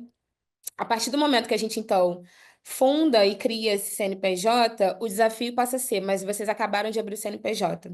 A gente ficou mais de um ano para conseguir abrir uma conta no banco, sendo ONG, sendo uma associação de território, composta aí com toda a sua diretoria por pessoas negras. E isso inviabilizou muito a nossa captação de recurso. Esse primeiro recurso internacional que a gente teve acesso, inclusive foi como o Gelson também trouxe no início, via fiscal sponsor. A gente não conseguia, por conta do nosso CNPJ, pela idade do nosso CNPJ, receber esse recurso internacional. Então, depois disso, desse primeiro recurso internacional, que é de uma grande filantropia, isso fez com que a gente tivesse mais portas abertas, então, para que outros tipos de financiadores e outras representantes da filantropia, não só internacional, mas também nacional, nos dessem a oportunidade ali de captar o recurso e de trabalhar junto com eles, né? Então, acho que nesses 5 anos de Decodifica, eu acho que os principais desafios que a gente enfrentou, eles foram evoluindo, né? Eu acho que parece que Uma vez que você ultrapassa uma barreira, você quebra uma barreira, uma nova barreira é colocada, uma nova porta é colocada para gente. E isso demonstra, né, o desafio, principalmente das organizações de periferia, dos movimentos sociais. O Gelson também trouxe na fala dele, né, como a gente vê com frequência organizações que não são do campo social, mas tendo fácil acesso a recurso, e a gente não. Isso também vai muito de acordo com a falta de confiança que muitas vezes financiadores têm, a filantropia tem, da gente não conseguir gerir o recurso, ou da gente não ter o entendimento necessário. E eu vou dizer, Grace, que isso às vezes acontece mesmo, né? Você trouxe aí, a gente às vezes não tem conhecimento do que é uma teoria da mudança, como é que eu vou prestar o meu recurso, como é uma planilha financeira que vai me ajudar a fazer uma gestão de acordo com o que o financiador quer. Mas não é por falta de interesse no que a gente precisa aprender ou do que a gente quer aprender. Eu acho que o time do Decodifica, a gente conseguiu, junto com a multidisciplinaridade da nossa equipe, né? Então, eu sou engenheira, a gente tem advogado, a gente tem jornalista, então, pessoas negras que vieram de periferias, vieram de favelas, que vieram de subúrbio do Rio de Janeiro, juntaram ali seu conhecimento para fundar uma organização e, a partir daí, quebrar essa dificuldade de recursos e de captação e de movimento social, mas isso não é a regra, infelizmente, né? Isso não é o comum que a gente vê por aí. Então, eu acho que essa falta de reconhecimento da nossa capacidade de gerir o recurso, até mesmo da confiança, de nos darem, então, a confiança de essa é a forma que faz, de ter um acompanhamento muito mais próximo, porque as organizações têm interesse. A gente tem trabalhado com organizações periféricas do Brasil, e tentando fazer justamente esse compartilhamento ali, esse intercâmbio de saberes, a partir do que a gente aprendeu, do que a gente desenvolveu, de todas as portas que foram fechadas na nossa cara, especialmente para organizações do Norte e Nordeste, como é que a gente, então, atua ali como ponte para que essas organizações conversem com financiadores e nos colocamos à disposição ali para compartilhar esse conhecimento que a gente foi adquirindo nesses 5 anos. Eu acho que um outro desafio que a gente enfrentou foi a instabilidade financeira, né? Então, por muito tempo, os nossos apoios foram projeto ou edital, até que a gente teve o nosso primeiro apoio institucional ali em 2022. Mas esse apoio por projeto, ele gera muita insegurança financeira para a organização e pulveriza o nosso trabalho, dificultando que a gente faça planos a longo prazo. E que tenhamos uma incidência maior e que a gente consiga ter ali uma robustez na solução que a gente está apresentando. Então, esse foi um outro desafio que a gente enfrentou e que a gente enfrenta ainda, não vou dizer nem que esse é um desafio superado. A boa parte dos nossos apoios ainda são a projetos, mas a gente tem forçado essa conversa de entender, então, com a filantropia, o que é necessário para que esse apoio seja a longo prazo, para que ele seja institucional, qual é o tipo de indicador que é mensurado, qual é o tipo de impacto que é mensurado, e como que a gente também faz com que essa conversa faça sentido para a gente, para que a gente não entre numa sequência, né, ou entre nesse movimento da gente estar sempre trazendo ali para adaptando a nossa solução para caber dentro de um financiador, porque isso vai fazendo que a gente tenha que responder a diferentes tipos de financiamento e não consiga desenvolver uma solução robusta, né, um trabalho a longo prazo, exequível a longo prazo e robusto para o nosso instituto. Então, isso tem sido desenvolvido, né, de maneira. A gente vai amadurecendo ao longo do processo, mas ainda é um desafio. E eu acho que, para fechar, essa burocracia que é colocada no recurso, né? E esse acesso desigual, assim. Então, as formalizações, a forma complexa que por muitas vezes é imposta para a gente prestar conta, e não estou falando só de conta financeira, eu digo também na prestação de conta do narrativo, né? Então, a gente precisa abrir, eu valorizo muito o que está sendo feito aqui, a publicação e toda a pesquisa que foi conduzida, porque a gente precisa fazer essa conversa difícil, né? Conversas difíceis precisam ser feitas. E é necessário que a filantropia tenha a intencionalidade de apoiar de acordo com a necessidade também dos movimentos sociais brasileiros e como que a gente consegue, então, ir flexibilizando essa conversa para que, obviamente, né, não tenha nenhum tipo Não, para que a prestação ainda assim ocorra, mas que ela ocorra de acordo com a realidade da organização, se é uma organização de 1 ano, 2 anos, com a realidade do território, com a realidade do contexto nacional em que a gente vive, né? Muitas organizações trabalham aí com os direitos humanos, em como o Instituto Decodifica, e a gente está enfrentando problemas sociais que colocam a nossa, nosso trabalho também em risco, né? Então a gente vê isso no contexto ambiental, quantos ativistas e organizações de ativismo social que trabalham no contexto ambiental têm seu trabalho ameaçado quando mexem em alguma coisa que não deveria ser mexida. Quando a gente está trabalhando com segurança pública, quando a gente mexe numa lógica que não deveria ser mexida. Então, acho que precisa ter essa intencionalidade da filantropia, reconhecer os desafios que as organizações de movimento social enfrentam, para que a gente consiga tornar essa conversa mais amigável e flexível, para que o recurso chegue na ponta, a gente consiga transformar a realidade, consiga implementar ações que façam sentido, ao mesmo tempo também que a gente consiga atender a estratégia da filantropia e assim a gente caminhe juntos, né? Pensa em meios de implementação para que a gente consiga, juntos ali, enquanto ecossistema, enfrentar os desafios sociais que a gente tem. Muito obrigada, Mari, pela tua resposta, que foi realmente muito interessante, porque confirma algumas ideias importantes que já Halima trouxe, né? Eu vou resgatar duas coisas aqui. Em primeiro lugar, digamos, a questão da potência, né, dos movimentos na sua capacidade de autogestão, de autoafirmação, de produção de conhecimentos, de produção de comunicação. Ou seja, os movimentos já têm estratégias traçadas para suas lutas, né? De fato, a comunicação é uma grande estratégia de luta dos movimentos hoje. Hoje, acho que estamos realmente numa guerra de narrativas. E a produção de conhecimento que o que o Decodifica faz é absolutamente estratégico, porque traz uma perspectiva de conhecimento completamente diferente, né? Daquele conhecimento acadêmico, branco, classe dominante, do poder dominante, né? É um conhecimento feito nas periferias, para as periferias. Então, isso, de alguma forma, reforça a ideia que a Halima trouxe, que é a questão, digamos, trazer a perspectiva dos movimentos. E trazer a perspectiva dos movimentos é mostrar a sua potência, né? É mostrar a sua capacidade de transformação, a capacidade de sua luta, a sua capacidade de organização, né? E eu acho que também outro dos pontos que você trouxe bastante, especialmente no final, e com isso vou encerrar já para passar para a Ana Valéria, que é a questão que também Halima trouxe, a questão da burocratização e da confiança como obstáculos, que, na verdade, se a gente pensa, são obstáculos políticos, né? Não são obstáculos tecnocráticos, né? Porque você colocar um obstáculo, colocar a burocracia, já dizia Max Weber isso, né? A gente não está inventando isso, né? Como a burocracia é uma máquina que suga, né? Uma máquina de poder, né? Então, a burocracia não é mais do que uma forma da própria filantropia exercer o seu próprio poder, né?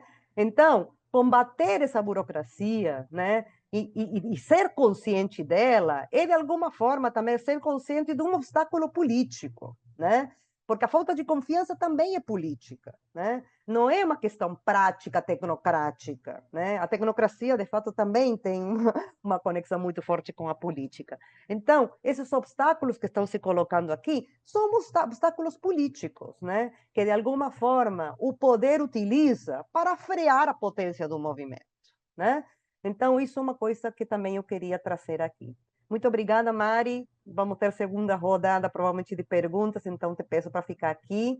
Eu vou passar agora a palavra para Ana Valéria. Como falei anteriormente, Ana Valéria foi uma figura muito importante nesta pesquisa, porque Ana foi, de alguma forma, quem fez a ponte entre PSGP e a rede como A para fazer esta pesquisa, né? Então, Ana, todo mundo aqui conhece, mas eu vou apresentar, né? A Ana Valéria é diretora executiva do Fundo Brasil de Direitos Humanos, é advogada e mestre em Direito Internacional pela American University, especializada em direitos indígenas e na defesa dos direitos socioambientais, é sócia fundadora do ISA, Instituto Socioambiental, e membro do seu conselho diretor e foi diretora executiva da Rainforest Foundation nos Estados Unidos, em Nova York. Então, Ana, seja muito bem-vinda para este debate. Acredito que vai ser muito importante te ouvir, né? Porque, na verdade, o que nos interessa é que você traga aqui, né, algumas perspectivas sobre o financiamento e os mecanismos de financiamento da filantropia comunitária independente, né? Porque, embora o cenário do financiamento filantrópico digamos, para os movimentos é desafiador, existem experiências exitosas no Brasil de mecanismos de financiamento, né? Os movimentos da filantropia comunitária, né? Então, por exemplo, um exemplo é o próprio trabalho, né, que o Fundo Brasil faz no apoio a movimentos indígenas, movimentos negros, movimentos de mulheres, movimentos LGBTQ+, movimentos de direitos humanos como um todo, né? Então, a pergunta que iria para você é de que maneira a atuação das organizações doadoras da filantropia comunitária independente, como membros da Rede Comuá, apoiam o fortalecimento da luta por direitos no Brasil e de movimentos sociais, né? E de que maneira essas experiências, né, dessas organizações podem contribuir para inspirar transformações nas práticas das doações da filantropia tradicional no Brasil. Ou seja, são duas perguntas e você fique à vontade para respondê-las de forma que você tenha a entender. Obrigada, Graciela. Bom dia a todos, todas, todos. É uma alegria estar aqui, né? Eu queria agradecer o convite da Comuá para estar aqui. É uma honra para mim estar nesse painel, falando junto com a Mari, com a Ralinha, entendeu? A Graciela melhorando aqui. Mas eu queria, acho que também começar parabenizando a Rede Comuá e os pesquisadores, né, que fizeram essa pesquisa. Eu acho que essa pesquisa é um avanço, é um passo adiante para a gente, porque ela é um instrumento super forte, poderoso. E parabenizar também, de alguma maneira, a PSJP, a Philanthropy for Social Justice and Peace, da qual eu também faço parte. Está aqui na pessoa da Halima, a Xandrica, que está ouvindo a gente, que é fonte inspiradora, né, dessa pesquisa, essa ideia da gente pensar como os movimentos sociais funcionam, como é que é o financiamento para isso. E o que a filantropia pode aprender com isso vem dessa concepção que estava sendo desenvolvida e que é desenvolvida pelo PSJP, e eu acho que a gente tem que parabenizar todo esse esforço, porque a gente ter uma pesquisa na África, na Ásia, e agora essa aqui no Brasil, isso a gente poder dialogar com diferentes partes do sul global, isso fortalece os resultados que a gente tem aqui. Eu espero que a gente possa usar isso muito pela frente, né? Eu vou tentar responder rapidamente as duas perguntas da Graciela, começando por falar um pouco do Fundo Brasil. A gente é uma fundação independente e que, como outras organizações que são membros da Rede Comuá, apoiam organizações da sociedade civil, grupos, coletivos e movimentos sociais nas suas lutas por direito, né? A Comuá, na verdade, reúne uma diversidade muito grande de organizações que incluem desde fundos como o Fundo Brasil, que trabalha com uma série de temas, como fundos temáticos que trabalham focados, por exemplo, na equidade racial, no movimento LGBTQIA+, e etc., além de fundações comunitárias, todas nós atuando pela atividade de grant making, ou seja, doando recursos financeiros, obviamente, mas também não financeiros, para diversos grupos, organizações de base, redes, lideranças, ativistas e movimentos sociais, né? Sempre voltado aí por reconhecer a necessidade de proteger direitos humanos, desenvolvimento comunitário e uma justiça socioambiental.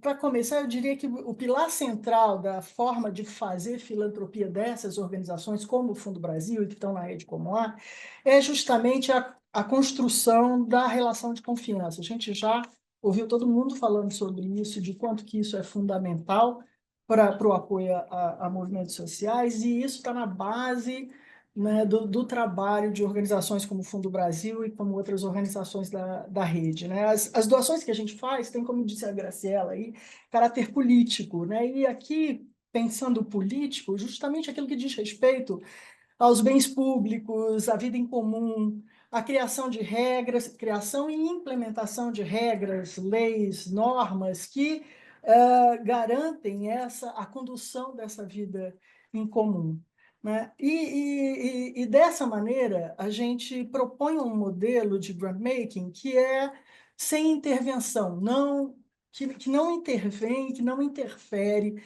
nas organizações e nos movimentos que a gente apoia, confiando justamente que eles são os protagonistas das lutas que eles têm que tocar, né?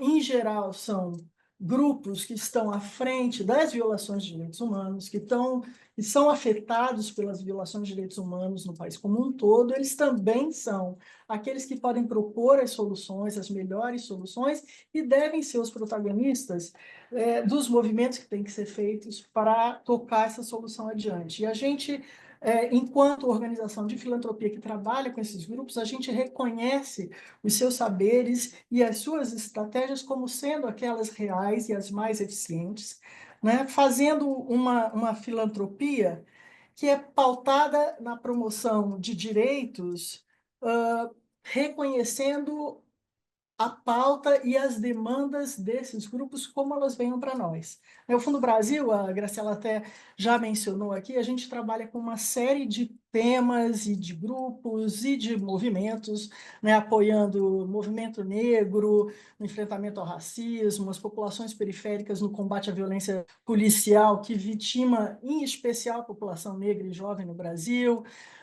A gente apoia a luta por direito das populações encarceradas, em especial a luta contra o encarceramento em massa, que também é majoritariamente da população negra no Brasil.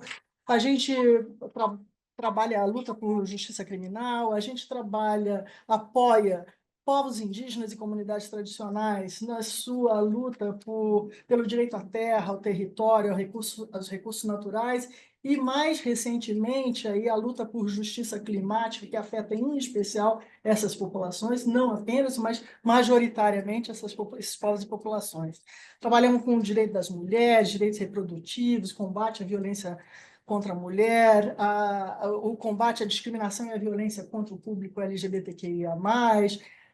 Trabalhamos ainda com os movimentos, com as organizações de base no campo da luta por trabalho digno, né, que é liderada por trabalhadores diretamente afetados por processos de precarização das relações de trabalho e pelo aumento da informalidade no nosso país.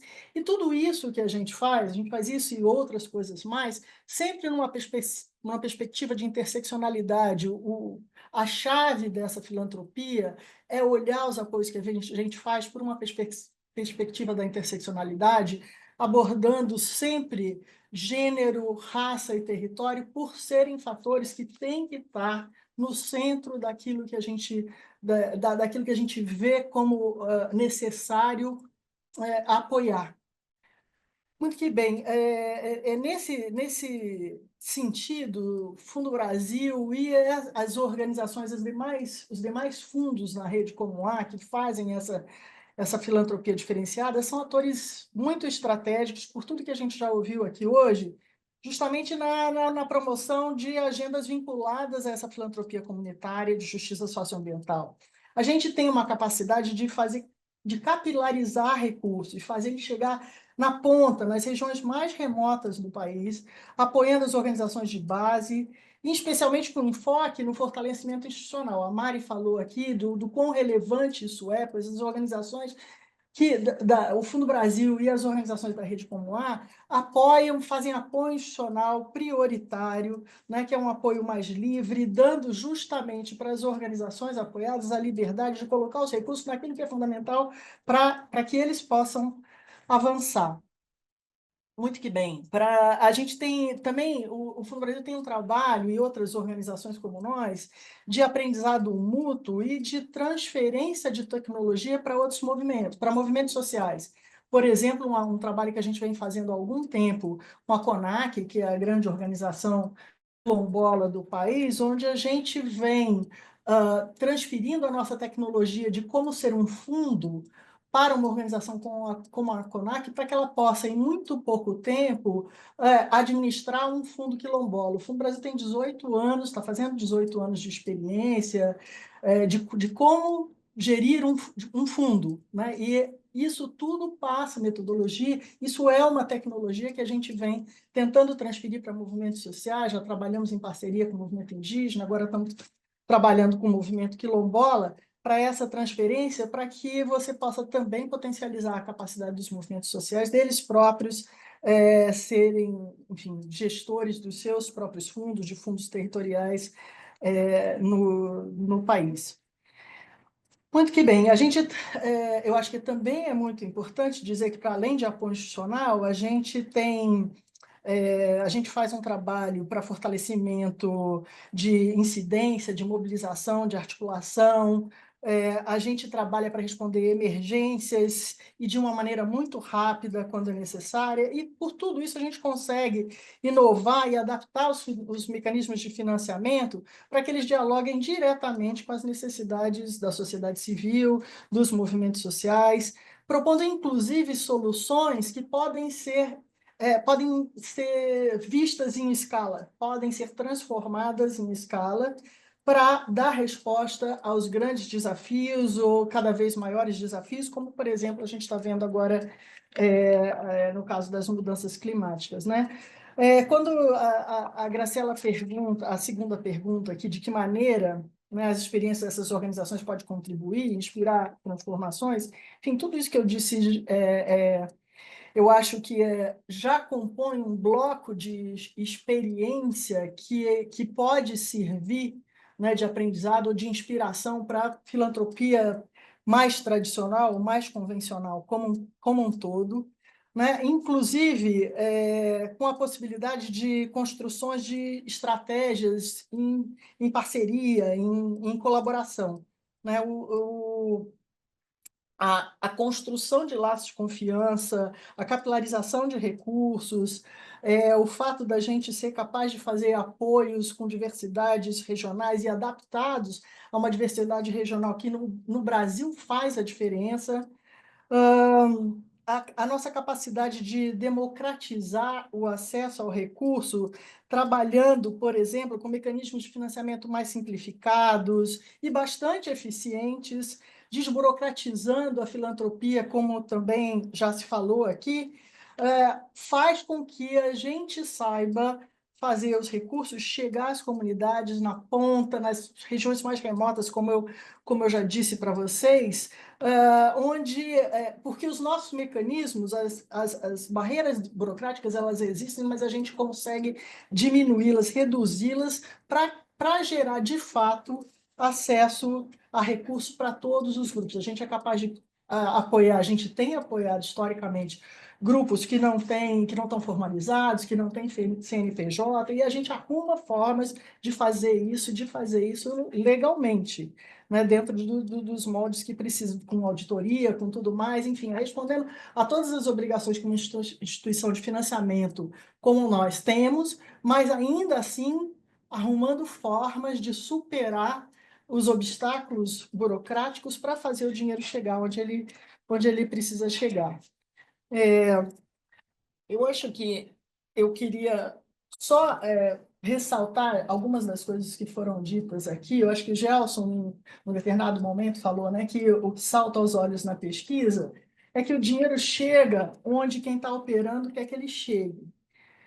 E eu concordo plenamente com isso. Eu acho que tem aí a intencionalidade, e eu acho que é dessa intencionalidade que a gente está falando quando a gente fala da filantropia de justiça social, da filantropia que é feita pelos fundos, pelas organizações que estão no âmbito da rede como a.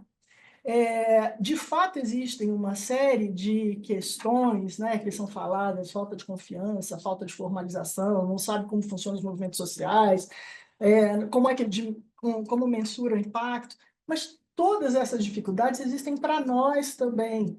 Mas a diferença está justamente na intencionalidade, naquilo que a gente já disse. nós fomos criados, como o Brasil foi criado, para promover direitos humanos. E para promover direitos humanos neste país, a gente acredita que a gente tem que apoiar as organizações na base, os movimentos sociais, porque eles é que estão fazendo a verdadeira transformação social. E aí, quando a gente está em discussões com outras organizações de filantropia, todo mundo, todas as organizações de filantropia que a gente conhece hoje estão se propondo, ou dizem que estão se propondo a apoiar a transformação social. Nós estamos vivendo num país onde a gente precisa de transformação social. Isso está na narrativa de todo mundo. O problema é que, para a transformação social, a gente vai ter que lidar com... A gente tem que abrir espaço para pessoas e comunidades excluídas, a gente tem que sair da zona de conforto, a gente provavelmente tem que perder privilégios, né? Então passa por uma intencionalidade de realmente querer fazer isso. Não basta a gente dizer que a gente faz transformação social e faz isso de uma maneira mansa e tranquila, porque mansa e tranquila não será. Para a transformação social, para a gente efetivamente avançar com a democracia neste país e no planeta como um todo, a gente tem que ser capaz de empoderar aqueles atores que fazem a diferença, que são quem constroem as grandes lutas e as mudanças que fazem os direitos no nosso país avançar. A Graciela também falou um pouco nisso, né, de que os direitos não são concedidos, eles são, enfim, a gente luta para consegui-los, e é exatamente isso. E se a gente quer um país melhor, se a gente quer efetivamente transformar esse país, a gente precisa apoiar essa transformação, apoiando movimentos sociais, sendo capaz de sair da narrativa da transformação e ter realmente a intenção de apoiar os atores que podem fazer isso. Obrigada. Obrigada, Ana, por trazer algumas questões que estão realmente super estratégicas. Eu estava pensando, enquanto você falava da confiança, da autonomia, da democratizar o acesso a recursos, que são os princípios que guiam a filantropia independente, né? Os fundos que integram a rede como a. Eu estava falando que, de alguma forma, estava pensando isso implica um novo pacto político, né? Ou seja, é um pacto político, é outro pacto político, né? Reconhecer justamente a potência que tem os movimentos, né? E eu acho que isso não se, digamos, isso implica, digamos, inclusive entender até o fortalecimento institucional, não apenas como uma questão, como falei, né, tecnocrática. O fortalecimento institucional é o fortalecimento político dos movimentos. É isso que se trata. E por isso que esse pacto político tem custos políticos, como você falou, né? Porque não é fácil, porque, na verdade, implica lidar com uma série de questões, né, que são importantes aqui a gente destacar. Inclusive, a gente entender que os movimentos, na verdade, sofrem permanentemente violações de direitos, permanentemente ameaças, que sofrem principalmente com problemas seríssimos de saúde das suas próprias ativistas, né? Então, a gente está aqui falando de um tema que é absolutamente complexo, né? Mas eu acho interessante você trazer todas estas questões e, inclusive, trazer a importância de transferir metodologias, de pensar em estratégias colaborativas, que é um pouco o que o Fundo Brasil está fazendo agora, né? Como ajudar outros fundos a apoiar movimentos. Ou seja, o trabalho não se limita apenas a apoiar movimentos, mas também a apoiar a infraestrutura do setor que apoia movimentos. Então, eu acho que a gente aqui estamos realmente num momento bastante interessante para pensar todas essas agendas e como, de alguma forma, podemos pensar em criar mecanismos para, de alguma forma, pensar este apoio a movimentos de uma forma um pouco mais política e prioritária, né? Então, já estamos chegando para a última etapa deste painel. Então, eu acho que temos aqui duas perguntas do público, mas eu queria, na verdade, terminar com uma rodada final de cada um dos panelistas aqui. Tenho duas perguntas direcionadas, uma para Halima e outra para Mariana, mas de qualquer forma, sintam-se à vontade para responder e para fazer uma reflexão final. Ana, você não tem uma pergunta direcionada, mas acho importante você fazer uma reflexão final em até 5 minutinhos para, de alguma forma, fazer um fechamento deste painel, né? Então, para Halima, podemos começar então nessa ordem, né? Chegou a pergunta de em quais países africanos você trabalhou, né? E por que mostra ser difícil comparar todo o continente africano com o Brasil quando se fala em filantropia, né? Então, esta é a pergunta. Vou já falar também a pergunta para a Mari, para assim a gente já passa por todas vocês, né?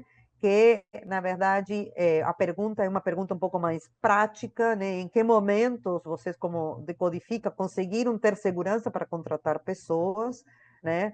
Porque, na verdade, é uma pessoa, é Vinícius que faz esta pergunta, né? Porque com alguns amigos eles estão tentando fundar um instituto há tempos, né? Um propósito parecido com Decodifica, né? E, na verdade, a questão, o grande desafio passa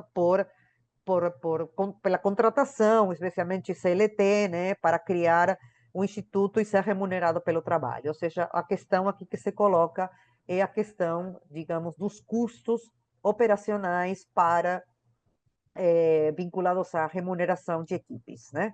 Então, essas são as duas perguntas. Então, vamos primeiro para a Halima, vamos dar 5 minutinhos, até 5 minutinhos, depois passamos para a Mari e depois passamos para a Ana Valéria fazer o fechamento.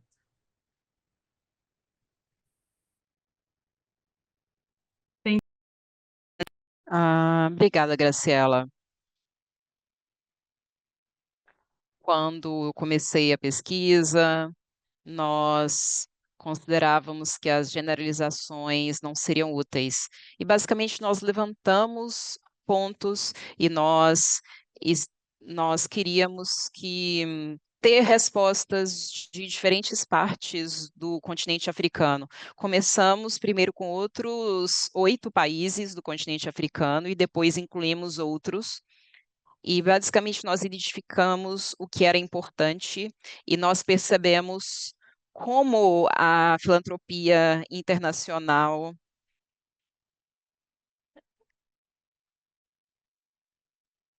Eu acho, ok, eu desliguei aqui minha tradução. Então, uma das generalizações são difíceis e nós percebemos que a filantropia internacional estava interagindo com movimentos sociais no continente africano de uma forma geral. Então, basicamente, nos países africanos, a forma que a filantropia atuava, ela identificava comunalidades entre diversos países e o mesmo aconteceu no continente asiático. E nós percebemos várias comunalidades. E basicamente o que nós queríamos fazer era identificar os resultados e ver quais eram os problemas. E nós queríamos começar a conversa. E nós queríamos que a filantropia entendesse melhor. E nós perguntamos, será que estava faltando, né? Então, trata-se de uma conversa importante a ser feita. E, basicamente, ah, ah, e tem algumas comunalidades que estão funcionando. Basicamente, nós precisamos de um olhar mais direto e a gente pensa em que tipo de movimento, que tipo de relacionamento que nós precisamos ter. E nós precisamos identificar que tipo de fala nós precisamos desenvolver. Então, até mesmo dentro de países, esses relacionamentos precisam ser considerados. E, basicamente, para encerrar, eu quero dizer que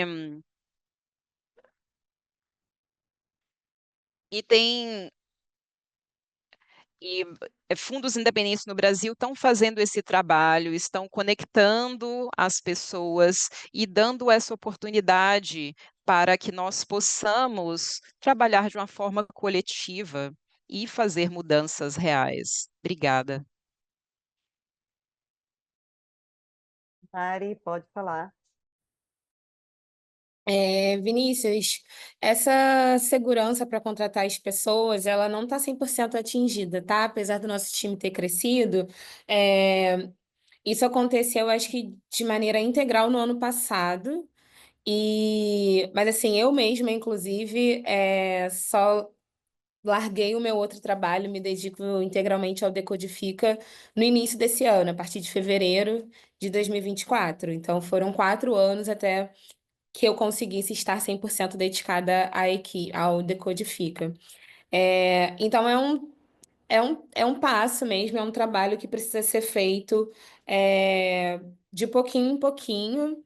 O que a gente fez no caso do Decodifica foi dando prioridade para determinadas pessoas de acordo com a condição socioeconômica, para quem não tinha emprego, para quem estava já dedicado 100% ao Decodifica. Então foi um passo foi uma das formas que a gente adotou aqui para que essa segurança fosse sendo construída e amadurecida ao longo do processo. E hoje a gente tem nossa equipe integralmente dedicada, mas ainda assim com o desafio da sustentabilidade financeira. Então, como que a gente não aloca as pessoas de acordo com projetos, porque uma vez que esse projeto acaba, essa pessoa provavelmente pode ser desligada, ao mesmo tempo que como a gente garante a sustentabilidade financeira da organização, quando a gente tem um time aí de basicamente 20 pessoas. Então, são perguntas que a gente precisa responder ali diariamente no planejamento estratégico, na gestão do recurso, no custo operacional do instituto, sempre fazendo ali contas e contas e tentando equilibrar esse fluxo de caixa, mas também pensando em ter outras formas de captação de recurso que não se limite ao apoio institucional ou apoio ao projeto, né? Então, a gente ainda continua submetendo inscrições para editais, a gente de vez em quando faz algumas prestações de serviço para mensuração de impacto, por conta da metodologia que a gente desenvolveu. Então, assim, não tem uma resposta pronta para isso, essa foi a forma que a gente construiu ao longo dos quase 5 anos de existência da organização. E aí a dica que eu daria para você é você sempre fazendo esse balanço ali, pensando em algumas pessoas chaves que são necessárias para a fundação do instituto. E aí, uma vez essas pessoas chaves, o quanto que você consegue remunerá-las para que elas consigam trabalhar para captar mais recurso, para então você ir aumentando esse corpo laboral aí que vai ter vai receber, né, pelo trabalho que é feito ali para a organização. Então, é isso. E Graça, eu já dou a mensagem final agora? Ou depois? Ou é essa? Sim, por favor. Tá bom. Bom, acho que a mensagem final que eu daria, acho que não só para vendo ali o caso do Vinícius que tá ali tentando fundar uma organização, eu acho que é necessário. Eu costumo falar assim para a galera que a gente trabalha junto que infelizmente o Brasil tem tanto problema que tem espaço para que os movimentos sociais consigam apresentar as soluções. É das periferias, são das favelas que as soluções estão sendo desenvolvidas, né? Uma vez que a gente está ali o tempo todo sofrendo com isso. Ao mesmo tempo também que é nesses mesmos lugares que a gente tem potências, a gente tem sonhos e quanto que é importante, então, que a filantropia considere isso também, né? E não subestime a nossa capacidade de produzir impacto, de gerir recursos, e não só para organizações de periferia também, mas para organizações de juventude, para coalizões que são construídas.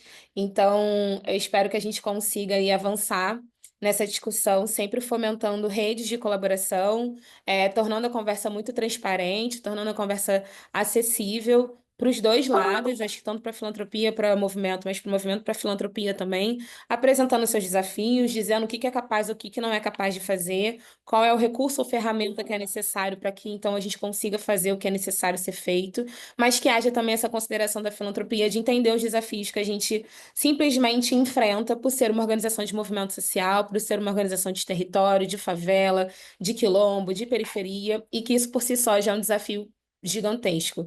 Isso por si só já exige que a gente trabalhe ali enquanto sociedade civil organizada, independente da gente ter CNPJ ou não, independente da gente ser um instituto ou não, porque a gente carrega esse senso de comunidade, e de resolver os problemas que a gente vê ali os nossos pares enfrentando. Então, é isso. Espero que a gente consiga pensar em novas formas, então, que essa filantropia seja exercida com direito e com respeito também às organizações dos movimentos sociais. Ótimo, Mari. Podemos passar para a reflexão final da Ana, então? Obrigada, Graciela. Olha, eu acho que reforçar coisas que já foram ditas e o que eu já disse, assim, que para mim há de mais importante a relevância, né, da gente apoiar aqui movimentos sociais. Acho que reconhecer e fortalecer a autonomia das organizações e dos movimentos sociais começa com a gente reconhecer o papel protagonista das comunidades e dos territórios na concepção e na definição dos rumos dos projetos, da gestão que eles próprios fazem, tanto em relação ao poder de decisão quanto à gestão de recursos. Ou seja, efetivamente reconhecer o protagonismo e a independência, a autonomia, né, desses grupos, para que eles possam fazer o que precisa ser feito. Não dá para a gente pensar em apoiar movimentos sociais sem respeitar a autonomia desses movimentos. E daqui eu estou falando da gente, então, fazer uma filantropia com uma forma de apoio diferenciada, né? De forma nenhuma, esses apoios podem ser top-down, vindo de cima para frente, prontinhos, modelos desenhados e entubados, né, goela abaixo de quem a gente está apoiando. E se fala em construir junto, a gente pode construir junto, sim, mas é muito mais a construir, do ponto de vista da filantropia, construir a partir de. Né? O que eu quero dizer com isso? As práticas de filantropia comunitária e de justiça social, elas evidenciam aí a inteligência coletiva, o diálogo, a confiança por trás de um apoio que é verdadeiramente comprometido com a transformação social. Essas organizações doadoras independentes que estão na rede como não são, a gente é chamado de intermediário, nós não somos meros intermediários, nós não somos só grantors, somos também, mas não só. Na verdade, a gente se insere numa dinâmica bastante complexa, né, e que parte da leitura de país que a gente tem, mas que é enriquecida, profundamente enriquecida pelo conhecimento e pela escuta dos nossos parceiros, né, e de todo o relacionamento que a gente tem com a base. Esta escuta enriquece a nossa leitura e transforma as nossas estratégias em estratégias que efetivamente dão respostas às demandas que precisam ser respondidas.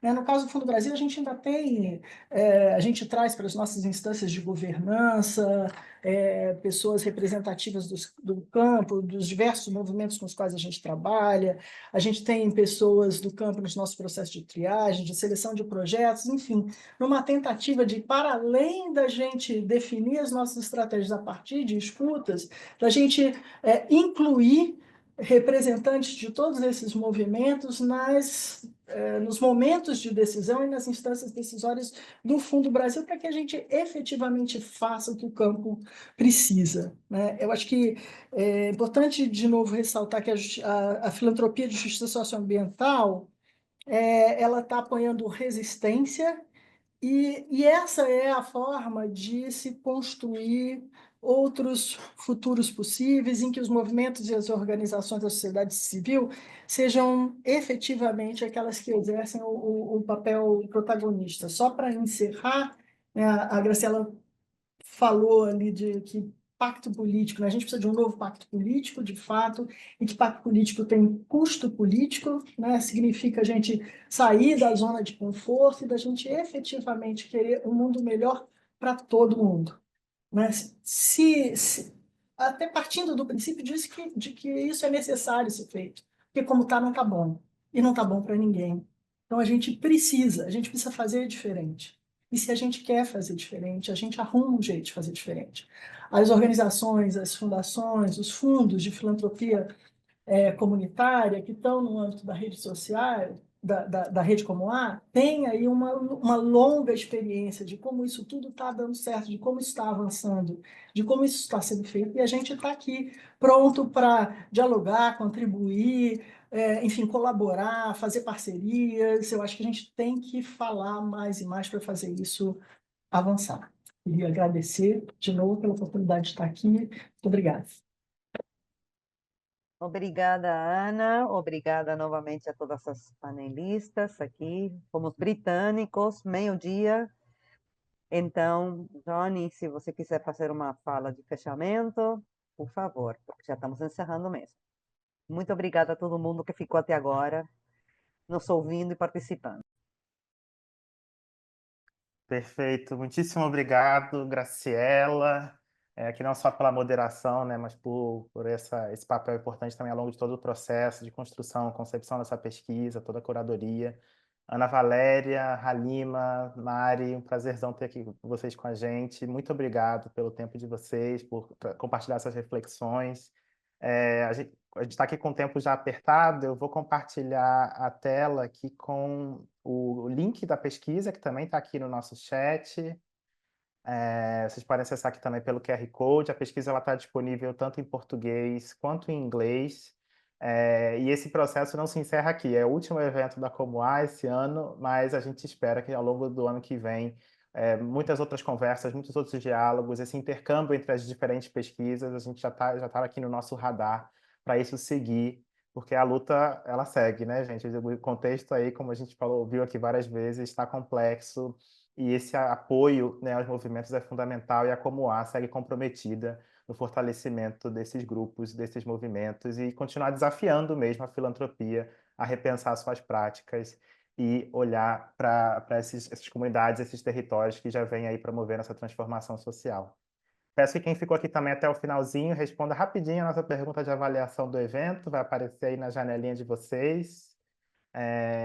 De novo, agradecer a todo mundo que participou, que esteve aqui presente. Sei que final de ano é difícil, é aquele tempo apertado, então obrigado por estarem aqui conosco. Agradecer também toda a equipe da Comoá, que estava aqui nos bastidores, fazendo a coisa rodar. A equipe de tradução, também as tradutoras, Rani e Denise.